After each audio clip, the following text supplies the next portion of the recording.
Welcome riding buddies to another informational video. What we're going to cover today is self-scrutineering. There's a lot of confusion out there with the new way that things are being done at the moment, and self-scrutineering is one of those new systems that they're going to start implementing. In the old days, we always used to take our bike down, the scrutineers would check it all out, check your gear out.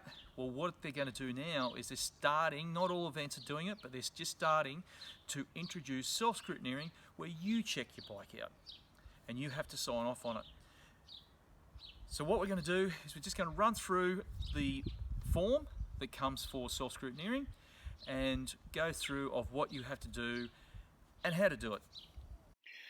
The sample form that I'm going to use for the explanation of self-scrutineering is not an official Motorcycling Australia form.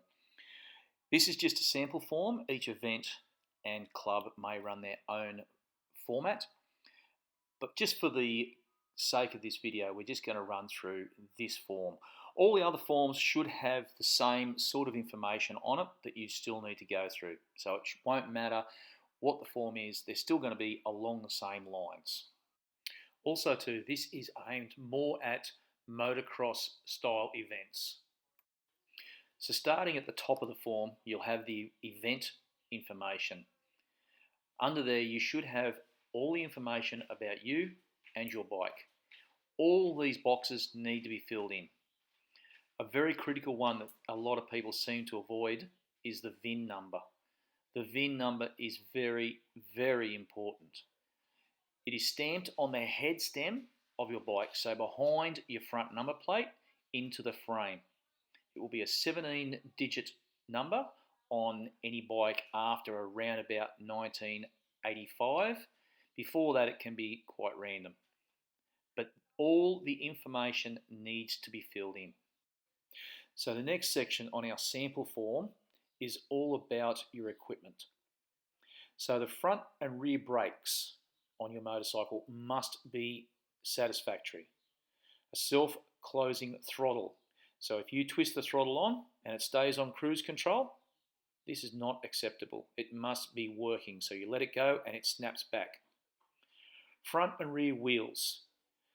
No cracks in rims, wheel bearings, nice and solid. No loose spokes.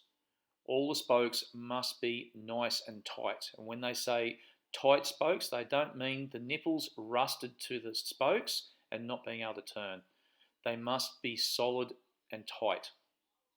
Machine numbers. You must have numbers on your front of the bike, left and right of the bike, and on your back. Whether this in motocross is attached to your body armour or your riding jersey, doesn't matter, as long as scorers can see the numbers on your jersey or your back. Sound and emissions and fuel. This is all back to your Manual of Motorcycle Sport book. Noise levels are important in our sport, and so are fuels.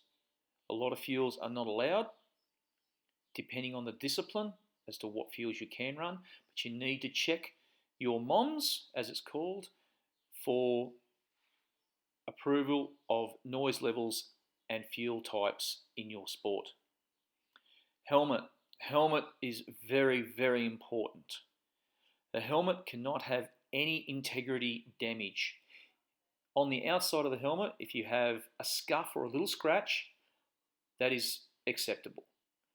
If there are any cracks protruding through the helmet, if the foam on the inside is not in good order, if the buckles and straps are rusted and frayed, this is not acceptable. You must have a good helmet. Also too, they must have the certain standards as per Motorcycling Australia's regulations. Please check the MOMS regarding that. Boots. In motocross, your boots can't have holes through the soles. If the foot pegs have eaten the soles away, this is not acceptable. All your buckles must be working and holding correctly. Basically, boots just need to be in good physical condition. Gloves and goggles, same here. They need to be in good physical condition, not having fingers sticking out of the gloves and goggles where you can't see through them. Bearings, swing arm bearings, linkage bearings, wheel bearings, headstand bearings. All the bearings on the bike need to be good, solid, free moving condition. Frame and parts. This is a very common one where people don't check the frame all that often, but frames can crack. You need to have a good solid frame and everything fitted correctly. Having number plates that are held on with zip ties or mudguards held on with zip ties is not acceptable. Cracks in frames, definitely not acceptable. The bike must be in good working condition. This part of the form is very important. The rider, if over the age of 18, needs to sign it. If the rider is under 18 years of age, it needs to be signed by the legal guardian. Do not skip this part. It is the legal side of the form.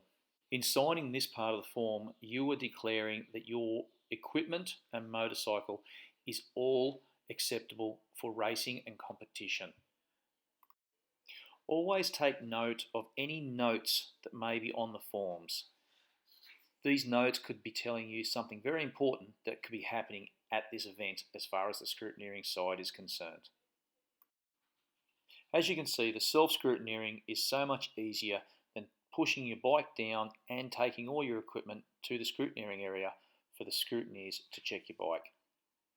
Fill the form in, hand it in at sign-on to the officials, do whatever else may be required at that particular time. Have yourself ready for a great day of racing. Thank you for watching my informational video. I hope you've actually got something out of this in regards to the self-scrutineering.